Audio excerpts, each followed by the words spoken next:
蛇灵第1集。在南方某些山乡，哪里房子若是能爬进来一条或大或小的蛇，那么这家人会认为这是不吉利的体现，要把蛇杀了，用一个竹夹子把蛇夹吊在十字路口，然后烧一堆黄纸，算是送大神了。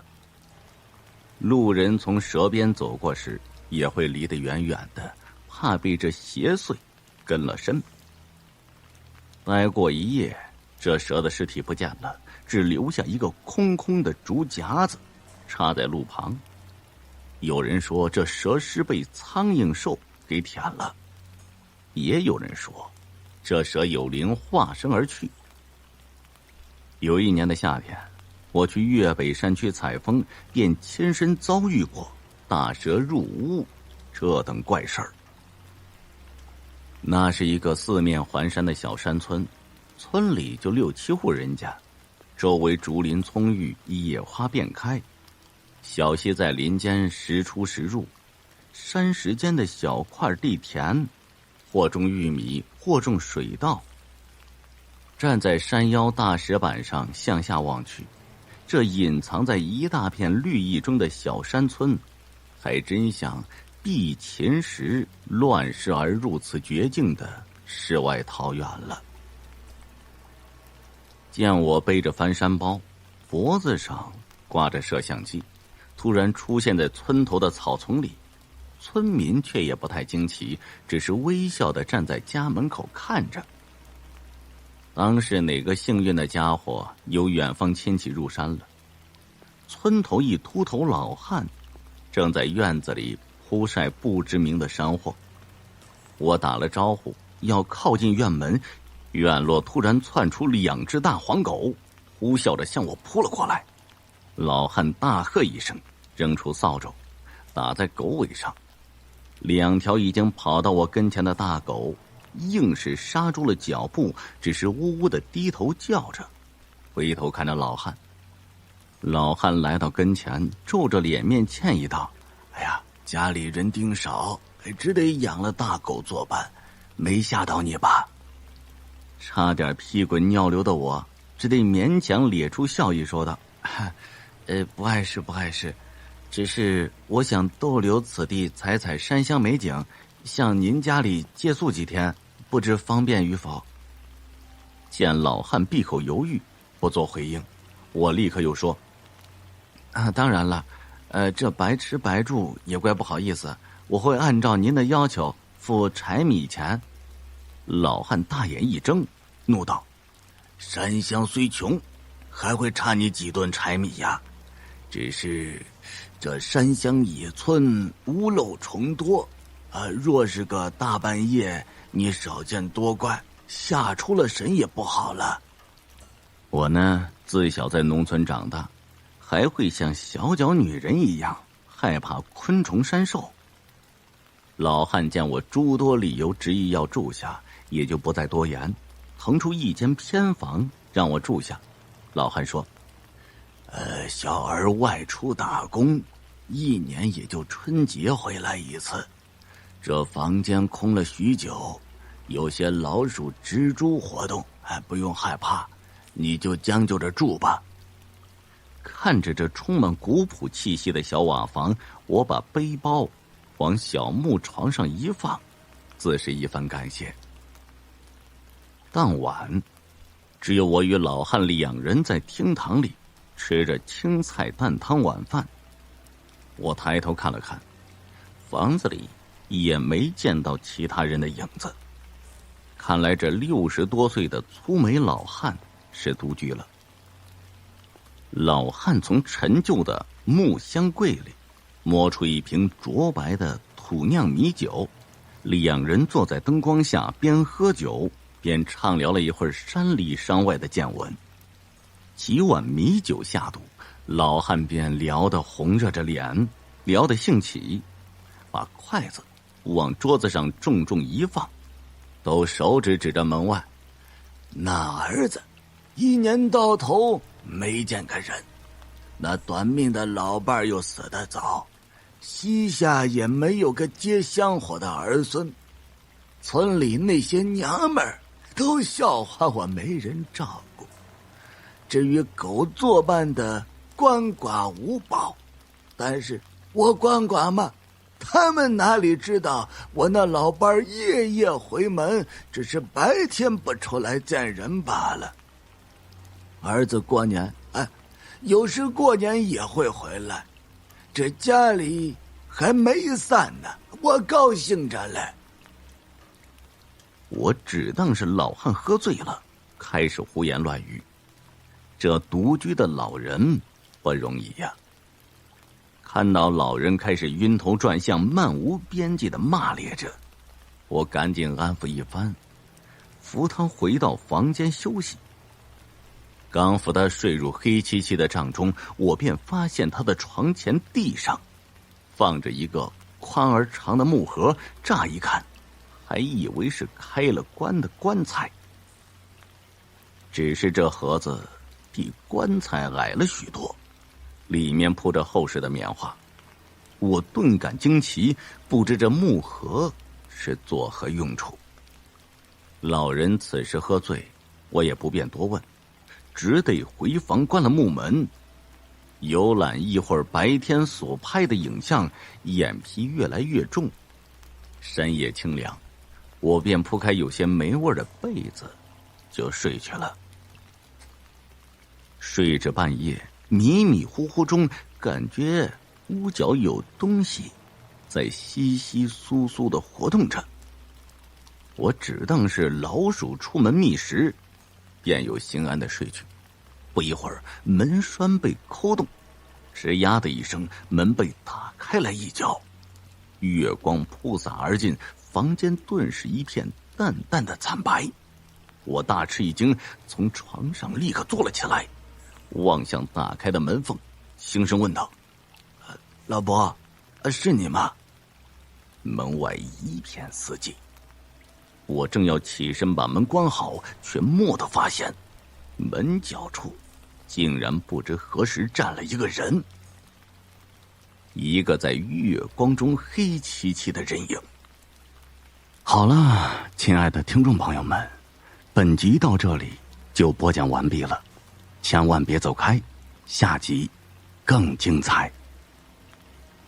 那人慢慢的从门角处走了出来，黑衣白裤白鞋，花白的头发胡乱的扎成个髻，凸着一双浑圆而血红的眼睛，怨毒的盯着我看，竟是一个消瘦的陌生老太太。我全身冷潮涌起，惊愕的说不出话来，也不见老太太脚步走动，她就这样游到我的跟前，恨恨地说：“谁叫你睡这床上了？这是我家乐哥的床铺，哪容你一个外人占位践踏？”老太太边说着，便用树枝一样枯瘦的手拧向我的脖颈处。我刹那窒息难忍，头上的血管肿胀欲裂，四肢在床上胡乱的滑动着。此时院外两只黄狗也许听到了什么声响，吼吠几声，我立刻睁开眼睛，摸着脖子喘息不已。原来做了一场噩梦，我顿感庆幸，看了眼四周，我不知何时由床上睡到了床下的地面上，被子像是我睡前那样整整齐齐地叠在床尾处。我记得睡的时候，被子铺开拿来盖在身上的，难道不是噩梦吗？我抚摸着发疼的脖子，惊疑地望向门角，房间木门却还是睡前那样紧栓的关得紧紧的。我惊疑一夜，不敢再去睡，只是打开灯在床边呆坐着，等待黎明快快归来。随着几声鸡鸣，天边终于泛出了鱼肚白。不一会儿，金黄色的太阳便在山的那边瞄出了小半边脸。村庄一片祥和，黑夜终于过去了。老汉起床，先打开了鸡笼门，然后在院子里向我所住的房间望过来，见没什么动静，便舀水简单的洗漱一番，钻进厨房忙碌去了。可怜我这个熬了大半夜的人，黑着眼眶打开房门，在院子里舀来一瓢水，把整个脸泡进凉水中，顺便把头发也洗了，精神大振，头脑顿时清明起来。钻进厨房，见老汉正在土灶前烧火煮粥。我刚要开口打探昨夜梦中老太太所呼的乐哥是否真有其人，老汉这时恰好回过头来，打了个招呼：“哎呀，早啊，还习惯吗？可曾睡好啊？”我擦了擦湿漉漉的短发和还在隐隐作痛的脖梗，想着还是回房检查一番再说吧，可别吓到老汉。于是我眯着眼睛笑道：“还好还好。”老汉说：“你稍等啊，这早饭马上就好了啊。”我再次走回房间里，阳光从小窗外照进来，室内一片明亮。我仔细地翻看了一下床上床下，床上除了被子和吊起来的蚊帐，床下除了一些生沉的蜘蛛网，也无其他。我再检查了几遍门栓和那个神秘的门角，门栓完好，从门外是无论如何也拉动不了那个门栓的。至于梦中那个老太太站过的像有尾巴一扫而过的门角，也是泥砖坚固，墙上地下都没有一个小缝，更不用说会有洞穴了。我也是受过高等教育的人，受科学知识的侵染，一直是个无神论者。平时听过那些怪谈，也只当是人们的无知。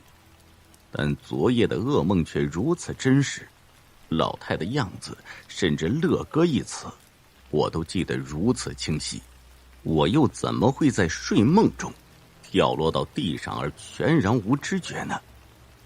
被子我明明拿过来盖好，却纹丝不动地叠好。我的脖子为什么会莫名其妙地痛了一圈？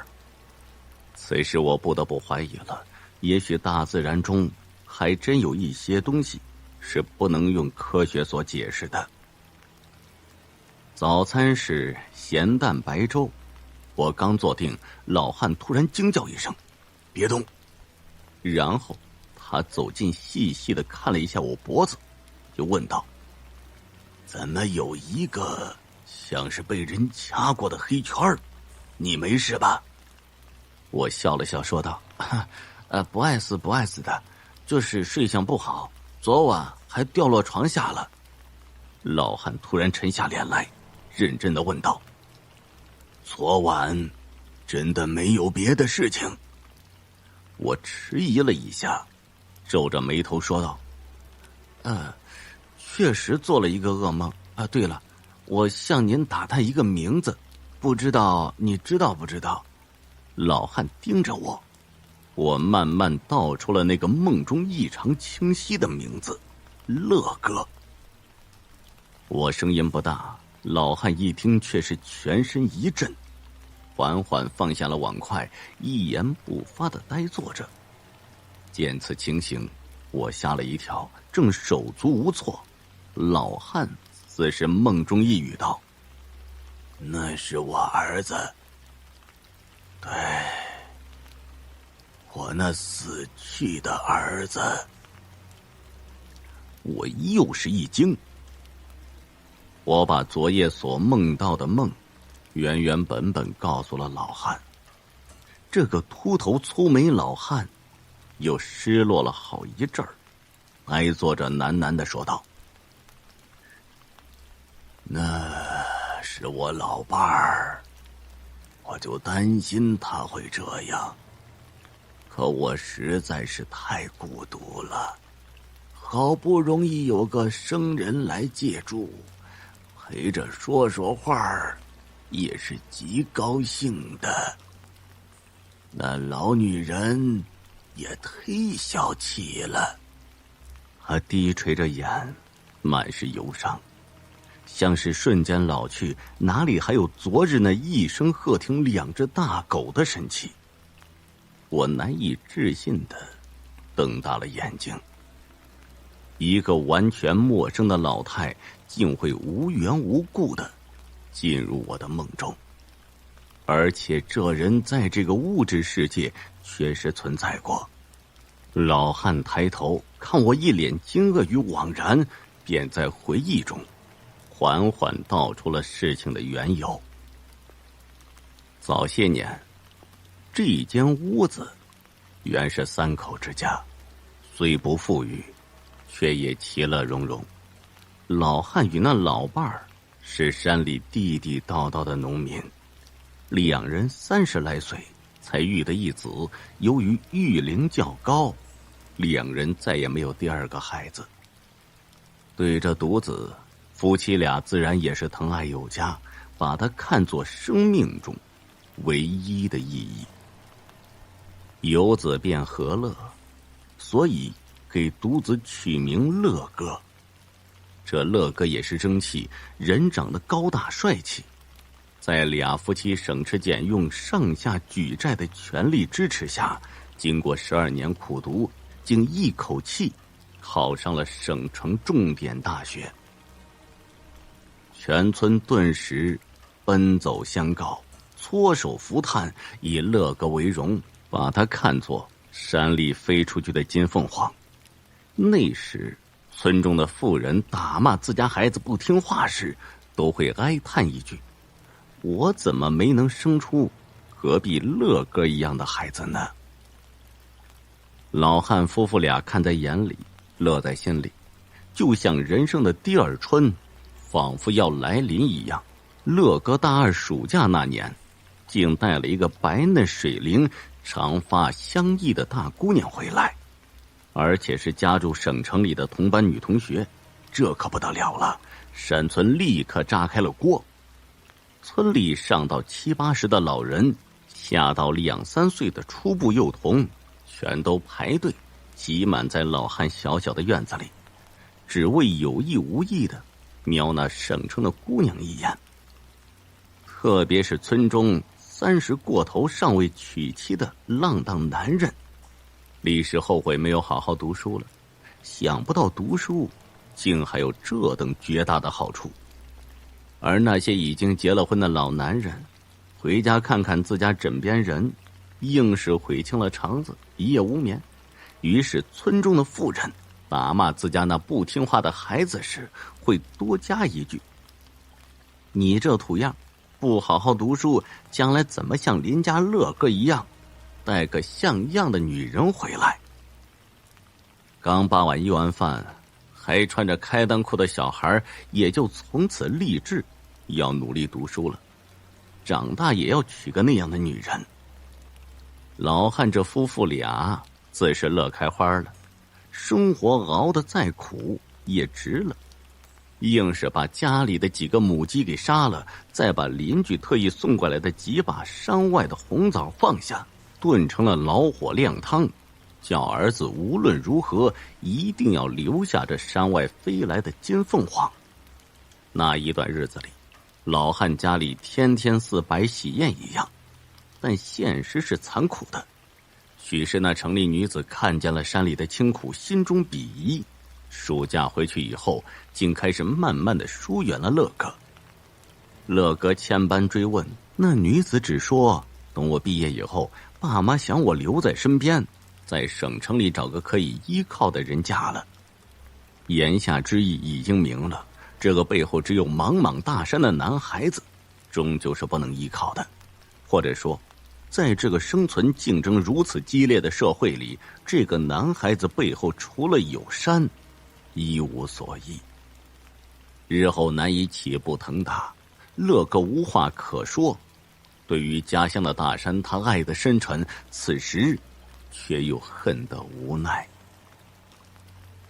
女孩最终找了一个认为可以依靠的新男友，乐哥表面通达，内心却暗流涌动。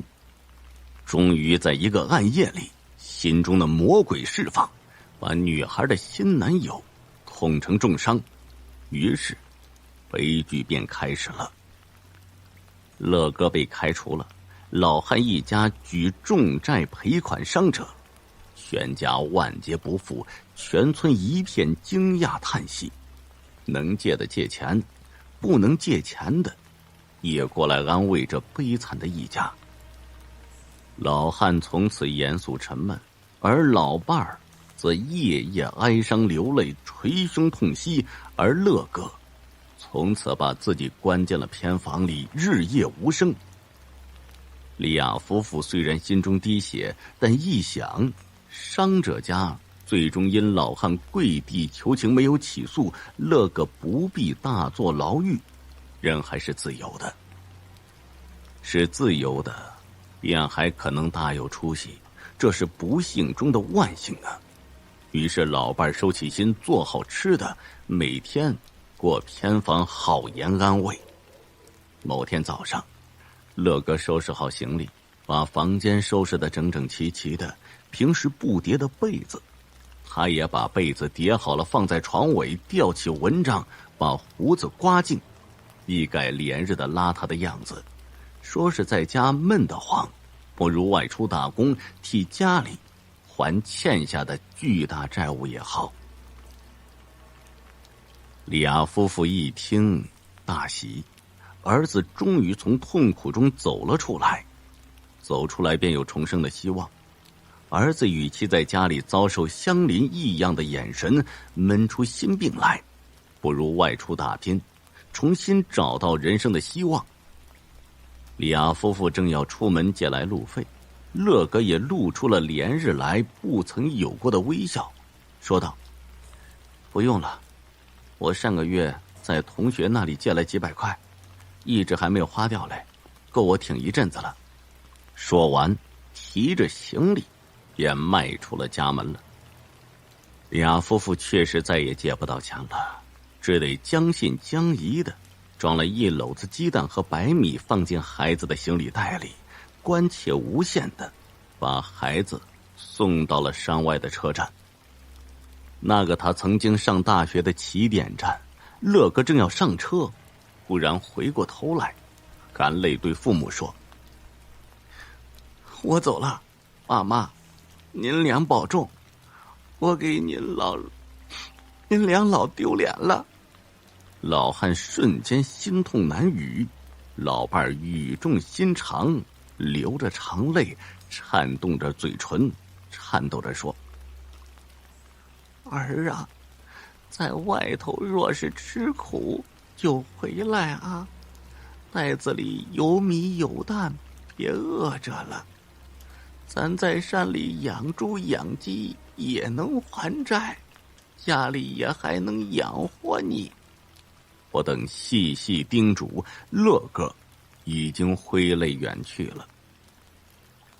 老伴儿牵挂儿子，每天把乐哥的房间收拾得整整齐齐，然后关好门，只待远方的小儿归来。话说这天夜里下着小雨，两夫妇沉沉睡去。老汉做了一个奇怪的梦，梦见小儿全身湿漉漉的站在床边，全身上下缠着无数的小蛇，鲜血淋漓的痛喊。老汉一下惊醒，坐在床边，床前除了地面有些水渍，不见其他。哎呀，也许是老伴儿鞋子带进来的水渍吧，老汉想着，只当这梦是白天太挂念儿子的缘故，便安心睡下。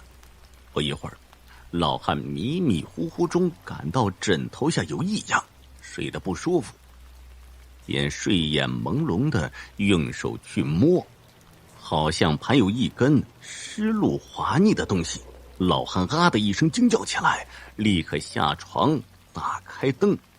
老伴也吓了一跳，坐起来问是咋回事。老汉赶快把妻子拉下床来，找了一根木棍，轻轻把枕头翻起来，一条全身通黑的无齿大蛇正盘睡在老汉的枕头下，全身腥臭。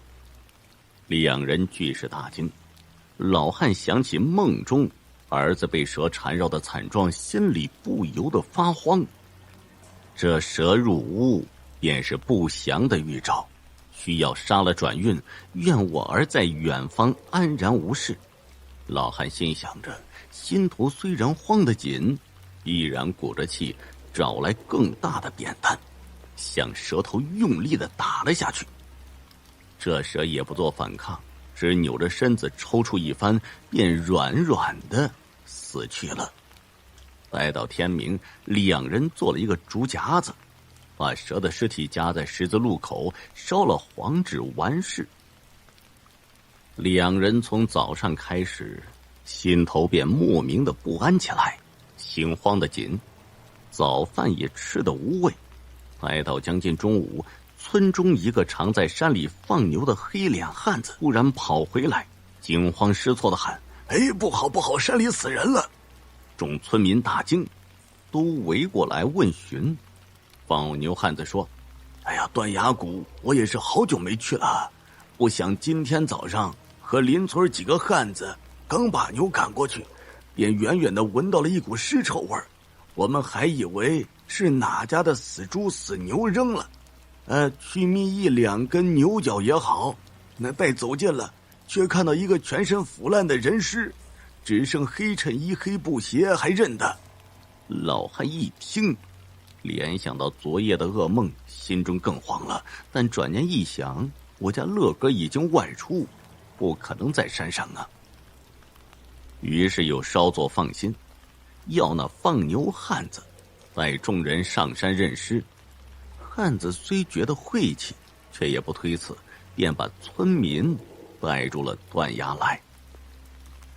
待众人捂着鼻子走近一看，此人面目早已经腐烂，全身肿胀，流着脓水，看来已然死去多日。但从那乌黑的头发来看，应该是个青年。老汉看着那衣裤鞋袜，正与自家的儿子出门那天所穿相似，立刻面如土灰，心绞冰冷。但还是不相信这是自家的儿子。儿子明明已经外出打工，而身边的老伴儿看到这装束时，早已经软倒哭开了。老汉正要硬着开解老伴儿，说这或许不是我们的儿子，有村民已经发现了岩石上的行李袋。老汉沿着崖边的小径哭爬着上到崖顶，呆呆地把行李袋扒开，一股陈臭味散发开来。里面的衣服湿漉，白米与鸡蛋早已长出了青霉。原来那天他流着泪说走了，竟是这般走了。死在大山的胸怀里，总比死在城市的冷泥里要好。老汉喃喃地说道。等山外的派出所警察到来，李亚夫妇已经相拥哭晕在崖下了。经过一段时间的侦查，警局排除了他杀的可能。那天那个高大帅气曾经给村中带来荣耀的乐哥，最终趁夜折返回来，独自一个人死在养育他的大山中。也许他的本意是留给父母一个念想，也不愿意给父母一个绝望，所以他走得静悄悄。然而他走得并不干净，山中虫蛇并没有把他的尸体啃食干净，还留给了生者一个更大的绝望。俩夫妇把乐哥连同他的行李一起埋葬在高高的山岗上。下葬那天，这个坚强的汉子在儿子的墓穴里撒下干燥的石灰粉，最终顿足捶胸，嚎啕大哭起来。儿啊，放心去吧，你的身体不再会受苦了。若是想家，你就再化成一次黑蛇回家来吧。然而黑蛇早已经被打死了，乐哥再也未入梦。1年后，老伴儿先后哭瞎了眼睛，不久便在对独子的极其想念和对这个家无限的眷恋中，吐泻郁郁而终。那时起，这个家就散了，老汉也成了名副其实的鳏寡无宝。只是老汉不愿意接受这个事实，强迫自己相信儿子只是外出打工了。他逢人就说：“我那儿子过年也会回来。”也许只有这样，这个孤独的老人才能继续生存下去。老伴儿死后1个月，老汉实在是悲伤寂寞，便领养了2只小黄狗陪伴。又是一个黑暗的雨夜里，老汉在床上辗转难眠，忽然听到院子里鸡笼里群鸡乱叫，2只小黄狗也狂吠不已。老汉心中一惊，以为是贼人进屋偷鸡来了，于是摸了一条大扁担，沿着墙根轻步来寻，却不见人影。2只黄狗只对着鸡笼狂吠，老汉喝停黄狗，拿来火把往鸡笼一照，一条黑白相间的大蛇正游走在鸡笼边上，嘴上正叼着一只黄毛小鸡。说来也奇怪，这蛇见老汉拿着扁担靠近，却也不逃走，只是抬起头来，一双红宝石的眼睛定定地盯着老汉。四目对望一会儿，老汉竟莫名的心软起来，落寞地说了一句：“你走吧。”便放下手中扁担，回屋上床了。当晚，老汉便梦见自己那死去的穿着黑衣白裤白鞋的老伴儿。第2天早上，老汉起床正要穿鞋，弯腰竟发现昨天那大蛇正安详的熟睡在自己的鞋面上。老汉找来木棍挑动了一下蛇身，那蛇只是抬头看了看，继续熟睡。等老汉吃完早饭回房一看，那蛇早已经不见踪影。但等傍晚太阳刚落山，那蛇又沿着墙角游回来，直入老汉的房间，睡在床下。蛇在，梦中的老伴儿便在。如此多日，老汉便确信了这蛇负有老伴儿的灵，于是便为这夜半来天明去的大蛇特地织了一张床，一个放有厚实棉花的长方木盒，人蛇一屋，相安无事。说到这儿，眼前这个秃头粗眉的老汉竟然抬起头来，带着些许的欣慰，微笑了，仿佛沉浸在一段美丽的故事中。我看着感叹不已。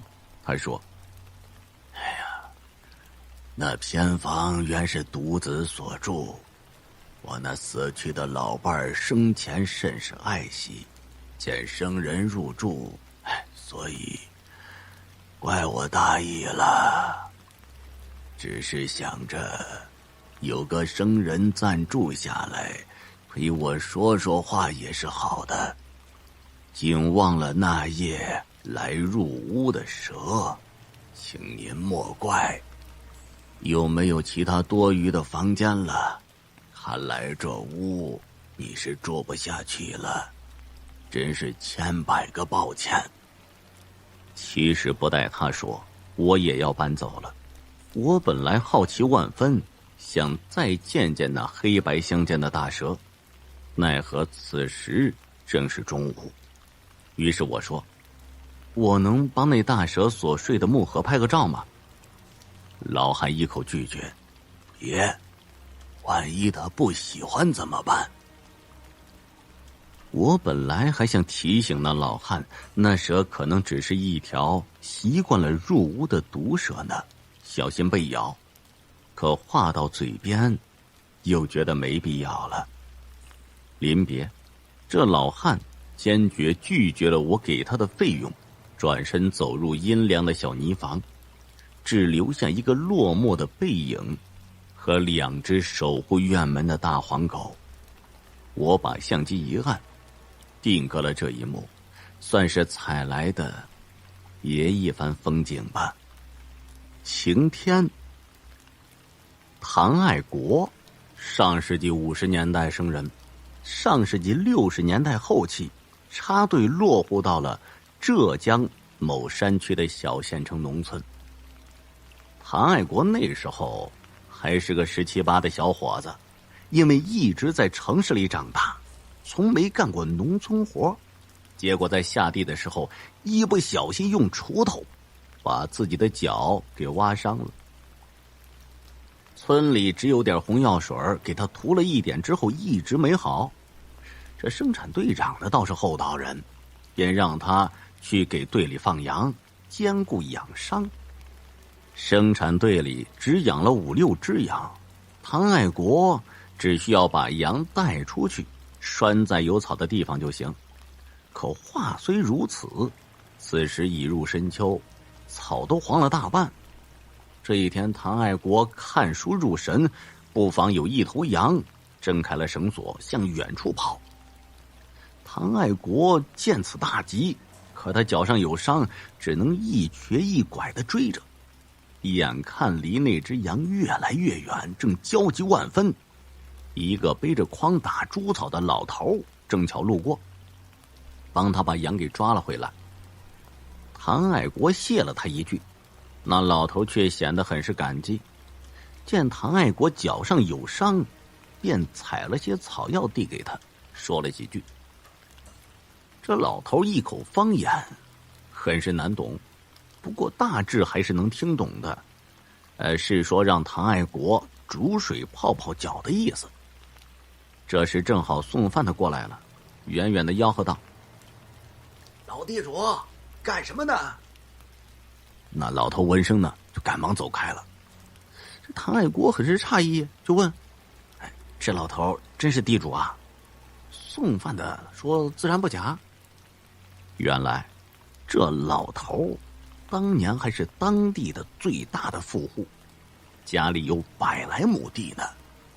当初还把儿子送出山读大学，只是他儿子临解放时去了台湾，土改时老地主自然被斗倒斗垮。现在人老了，身体也垮了，每天也就是混混日子。到了晚上，他将老地主给的草药煮了，一锅水倒进盆里，再把脚浸泡到里面。虽然这盆里是热水，伤口却凉丝丝的，很舒服。他这伤口一直没有好全，已然化脓了。泡了一阵，拿出来擦干净一看，只见伤口的脓水已然被清去，居然开始收口了。见此番情景，唐爱国对着老地主多少是有些同情的。第二天，那老地主经过时，他主动打了招呼，并道了谢。老地主却显得感激涕零，黄昏时下山，专门给唐爱国带了好些草药。就这样，两人倒是结下了一点异样的忘年交。唐爱国见老地主老是吃不饱，每天都剩一把白米饭，给他捏个饭团留给他。老地主更是千恩万谢。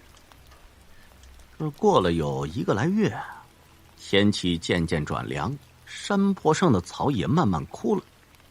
这一晚，唐爱国在油灯下看了阵小说，就睡下了。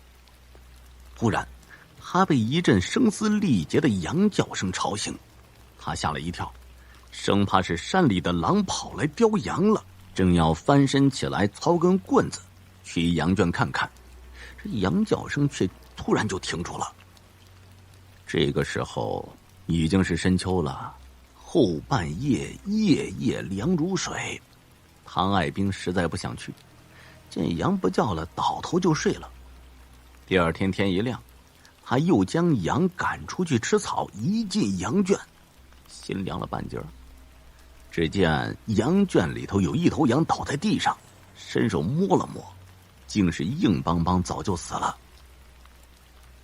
这队里头一共就几头羊，死了一头便是大事儿，唐爱国马上报告生产队长。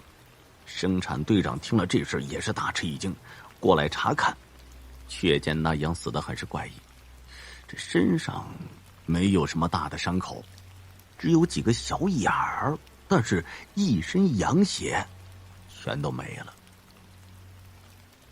生产队长虽然没有什么文化，政治觉悟却很高，说这定是阶级敌人在搞破坏，而村里的阶级敌人就老地主一个，便要拿老地主来批斗。唐爱国没想居然害了老地主，觉得过意不去。第二天见老地主一瘸一拐的过来，大概是批斗的时候又挨了揍了，他心中甚是难受。这老地主就劝他别在意，说自己被斗惯了，又问他那死羊的情形。那死羊早已经被剥了皮分吃肉了，唐爱国就记忆所及给老人说了。这老地主一听脸色都变了，唐爱国就忙问他怎么了。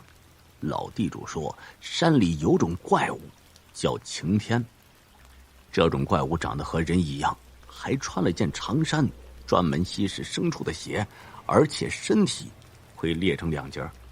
晴天这东西吃东西只吃血，吃得滑口，定然还会再来的。叮嘱他这几天一定要万分小心。唐爱国答应了几句，心里却没有太在意。不过这刚出了这事儿，他晚上也没敢早睡，每天都守在羊圈边上到后半夜，见没事儿了才回屋睡觉。接下来几天却没有什么异样，唐爱国不觉就松懈下来。这一天睡得早了点儿，刚睡得迷迷糊糊，忽然听见有人在敲窗。他起身开窗，却见老地主弓着腰站在窗外。一见唐爱国起来，老地主小声地说：“唐同志，晴天来了。”唐爱国心头一颤，远远望去，只见这月光下，果然有个人正晃晃悠悠的向羊圈走去。这人身材不高，也就1.56米，穿了件绸布长衫，走起路来快而无声。只见那人进了羊圈，有头羊突然发出惨叫。唐爱国再也忍不住，操起棍子就往这羊圈冲去。顾不得老地主要跟他说什么，一头冲进羊圈。只见那长衫人正趴在一头羊的背上，那羊正惨叫连连。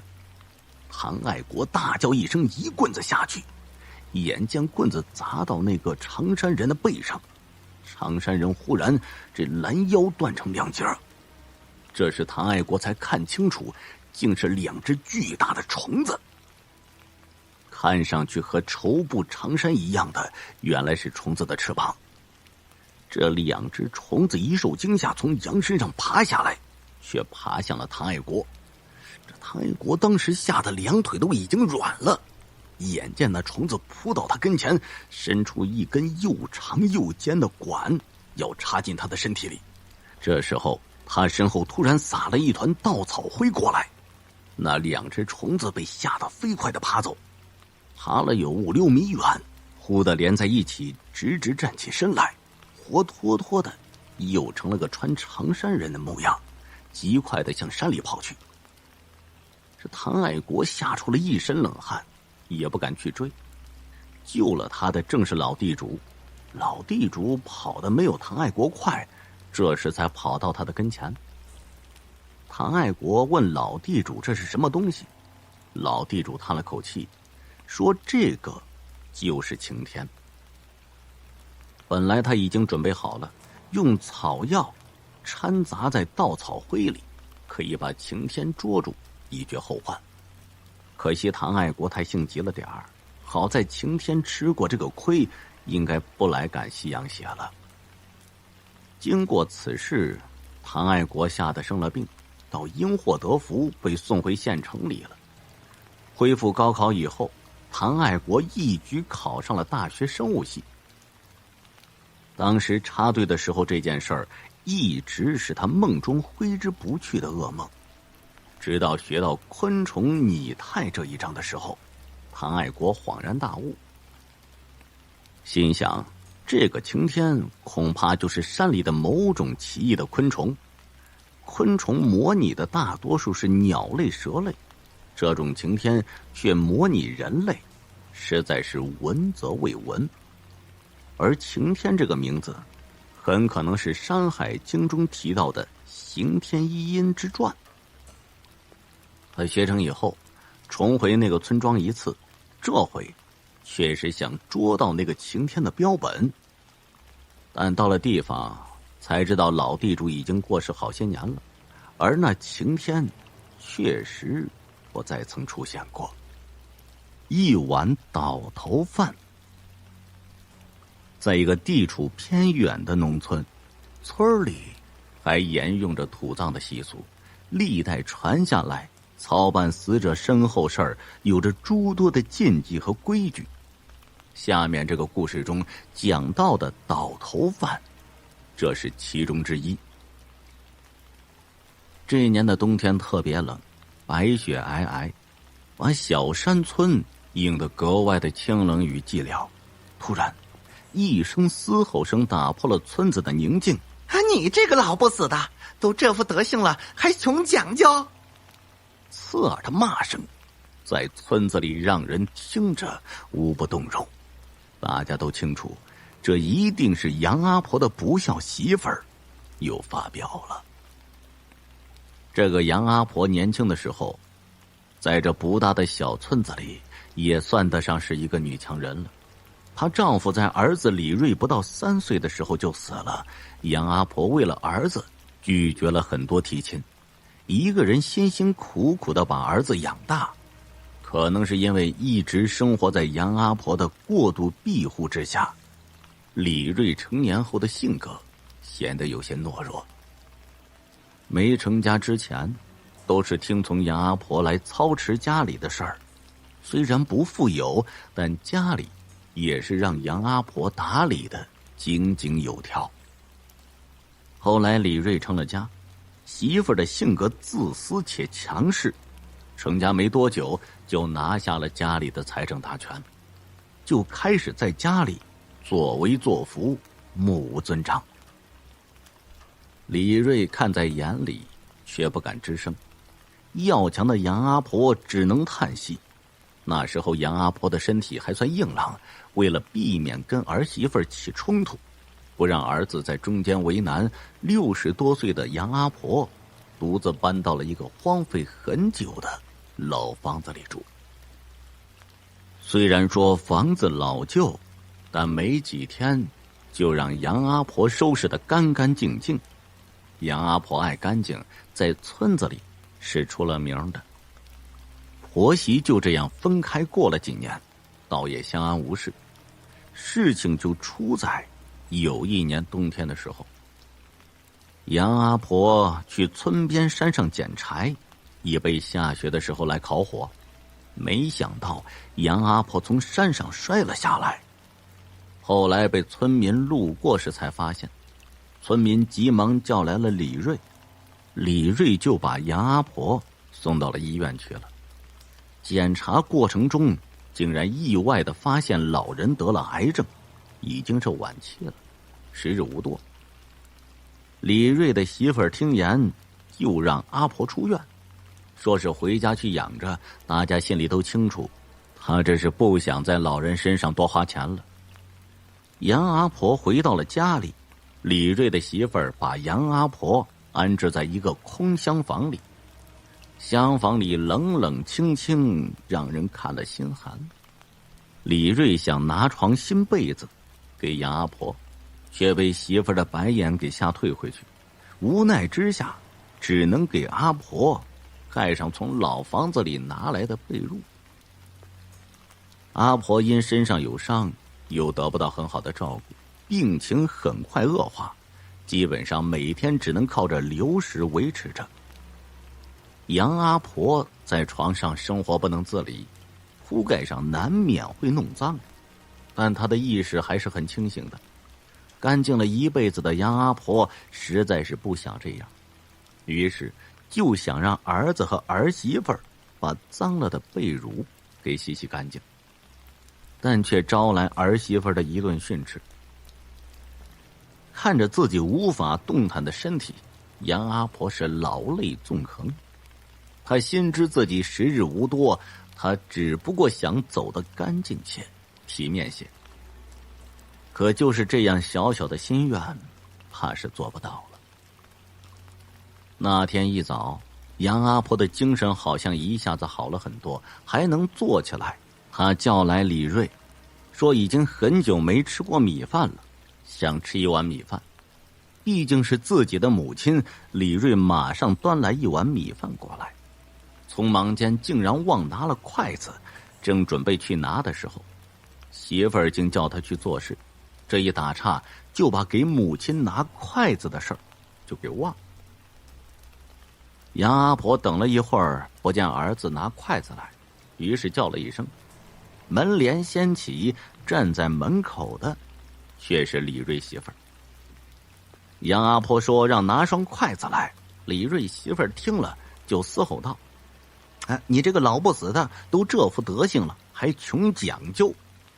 这就是故事开头的一幕。李瑞媳妇儿进屋拿了双筷子，掀开门帘就丢进了杨阿婆的厢房里。李瑞干完活回来已经是下午了，他叫了2声妈，没有动静。等他进去看时，杨阿婆已经去世了。床边还放着那碗没动过的米饭和地上的2只筷子。村里人有个不成文的习俗，就是人死后要在家里放3天才能下葬。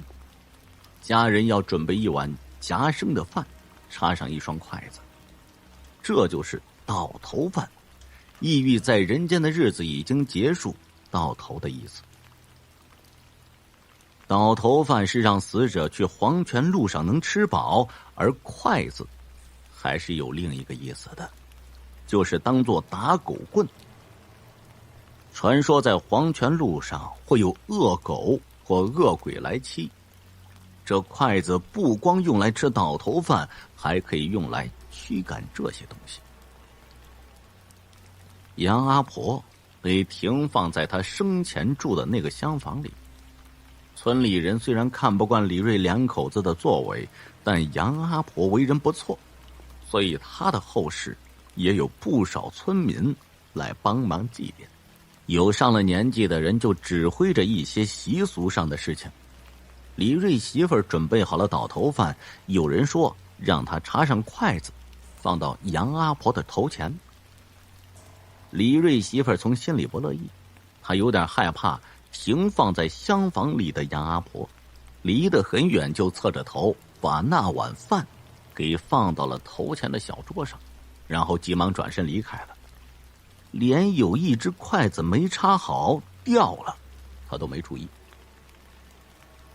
转眼到了第3天晚上，李瑞在守灵，而李瑞媳妇儿早早回到屋休息了。结果到了半夜，李瑞就被媳妇儿的叫声给惊醒了。进屋一看，媳妇儿竟然跪在地上磕头，嘴里还念着：“都是我的错，我不应该不给你拿筷子，都是我的错，我是罪人，不要来找我，不要来找我。”李瑞急忙上前叫他，他似乎才清醒了一点，嘴里还说着：“李瑞，娘要害了，他没饭吃，走不动路，被狗咬了，是我没有给他筷子，他没法吃饭，走不动路。”他说这话说的是语无伦次，过了很久又迷迷糊糊的睡了过去。李瑞就以为他做了噩梦，又去守灵了。第2天天还没亮，来帮忙抬棺下葬的乡亲就过来了，大家都在忙着处理事情，一直不见李瑞媳妇儿。活着的时候就不孝顺，老人死了不来，嘿，老人倒也乐得个清净，大家也没在意。棺材顺利下葬，大家回来的时候天已经大亮了。进了院门，却见李瑞媳妇儿直直的跪在院子里，嘴里念叨着什么也听不清，还不时的朝着西方磕头。就这样，李瑞媳妇儿莫名其妙的疯了，村里没有一个人同情他。后来他总是往外跑，最后人都找不到了，是死是活也没人知道。故事到这儿就结束了。会有人说是杨阿婆的报复，李瑞才会疯了，但我觉得更多的却是人心。鬼在人心里，那样是一定不会有好结果的。种善因得善果，希望大家能善待身边的人和事，好人总会有好报的。见不得光的骨骸。对于农村的道士先生，有很多耸人听闻的故事，很多都是听老人说的。小时候又喜欢老人说一些神神怪怪的故事，就非常害怕。其实有些事儿没那么神，只是传来传去，有些人添油加醋，把故事说的更加离奇了。下面这个故事就是关于农村道士先生的。清晨，天刚刚亮，一行人拿着铁锹等挖掘工具往村子的西面走去。喧闹声打破了村子的宁静，吸引了不少看热闹的人来围观。这一行人带头的是一个30来岁的男子，村里人对他都不陌生，他就是村里李阿婆的独生子刚子。看刚子一行人这阵势，他们这是要迁坟呢。刚子迁坟的目的，村里人都知道。那片地被一家搞科研的公司看中了，要开发做试验田。坐落在那周边的坟墓全要迁走，开发公司会给出巨额的赔偿款。那片地的附近的坟墓基本都迁走了，现在只剩下刚子的父亲的坟了。其实那块地呢，并不是什么风水宝地，那里夏天积水，冬天落雪，也是久久不化。大家看来，那里根本不适合葬人，所以那片地葬的人并不多。看到巨额赔款，刚子早就想把父亲给迁走了，可没想到李阿婆却极力反对。刚子实在没办法了，所以就把李阿婆接进城里住，自己悄悄回来迁坟。这围观的村民一边小声议论起来：“难怪一直不孝顺的刚子，前2天把李阿婆接到城里住去了。”刚子一行人举行了一个简单的祭祀仪式，便迫不及待的着手破土了。这过了能有半个多小时，坑里就露出了骨骸。围观的村民这才知道，原来刚子的父亲当初下葬的时候并没有棺木。经过这样一挖，骨头已经是零零散散，这完全不符合当地下葬的规矩。大家就觉得奇怪，突然这人群后传来一声喊叫。众人转头看去，正看到李阿婆急匆匆的就跑了过来。李阿婆扒开人群跑到近前，看到露出的尸骨，不禁瘫坐在地，自言自语：“老头子呀，我终究是没能保住这个家呀，难道这就是命吗？”李阿婆说着说着就晕倒了。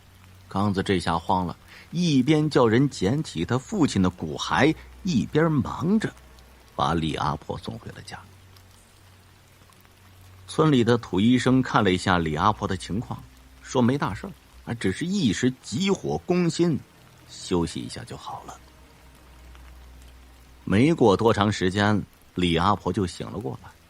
她并没有因为迁坟的事儿在埋怨刚子，看着医生在边上，于是对刚子说：“儿子，我这病是血虚了，你抽点血给我吧。”刚子有些吃惊，以为娘是气糊涂了，就把大夫刚说的话告诉了他。谁知道阿婆却执意让儿子输血给自己，说是只有这样自己才能好。边上有好心人劝刚子啊，你就输点血吧，这也不是多大事儿。在刚子看来，李阿婆这是在刻意为难自己。刚子没好气地说医师都说了没事儿，你们别没事找事儿。第二天，刚子就独自回到城里，再也没有管这李阿婆。李阿婆一人在家哀叹，这邻里邻居劝了李阿婆几句，李阿婆就摇了摇头说：“这就是命，半点不由人。”刚子走了没几天，李阿婆家却忙了起来。他买了很多纸扎用品，还专门定做了一套寿衣和一口棺材。有人问他原因，他只说快用上了，然后就不多说了。这刚子迁坟的事情才过去半个多月，突然城里传来刚子意外过世的消息，大家都非常吃惊。刚子的遗体被送回来的时候，只有李阿婆表现得很是淡然，有条不紊地给儿子操办后事，好像一切都在他的意料之中。刚子下葬以后，李阿婆的精神彻底崩溃了，晕倒在了大门口。邻居看到，急忙把李阿婆背进屋里。过了好一阵儿，这阿婆才慢慢醒了过来。有人就忍不住心底的疑问，小心地问李阿婆：“这到底是怎么回事？”李阿婆无奈地笑了，说起自己家里那显得有些离奇的事情。刚子的父亲年轻的时候是一个很有名的风水师，做风水师有不成文的规矩，缺一门，或是身体不全，或是人生不全，具体会轮上哪个，也要看自己的造化。但风水师们却不能用自己的本事来给自己逆天改命，否则必遭天谴。据说因为这个行当泄露天机太多的缘故，刚子的父亲在学这行当的时候还很年轻，自以为可以承受学这个行当所带来的影响。后来他就遇到了李阿婆，两人情投意合，很快就成了亲了。两人成亲之后，先后生过几个孩子，可孩子都没能活过2岁。李阿婆非常伤心，刚子的父亲心里很清楚这是怎么回事，这应该就是自己要经历的缺一门。可明明清楚，却不能对李阿婆说，于是就带着李阿婆来到这个小村里，希望能避开那些祸事。两人已经年近40了，李阿婆发现自己有了喜，她小心地呵护着，生怕有什么意外。刚子的父亲知道这孩子是留不长久的，为了不让李阿婆再伤心，于是下定决心，无论如何要保住这孩子。孩子是顺利生下来了，就是刚子。在刚子刚过1岁的时候，刚子的父亲竟然暴毙，只给李阿婆留下了一封信，告诉他这一切，说自己现在就是在改命，要用自己的身体接受天谴，还交代自己的安葬事宜。信中一再嘱咐，此事一定不能告诉任何人，否则一切事情都将白费。自己的尸骨在刚子的孩子没有出世前不可见天，等刚子有了下一代，天谴也就到头了，否则刚子的命将不保。李阿婆说，我原本是打算在我身上输了刚子的血，或许能替他挡上这个劫，可是谁想到后来没几年，李阿婆也离世了，所有的村民一起出钱出力安葬了李阿婆。李阿婆留下来的房子被大家伙卖了，然后把钱分了。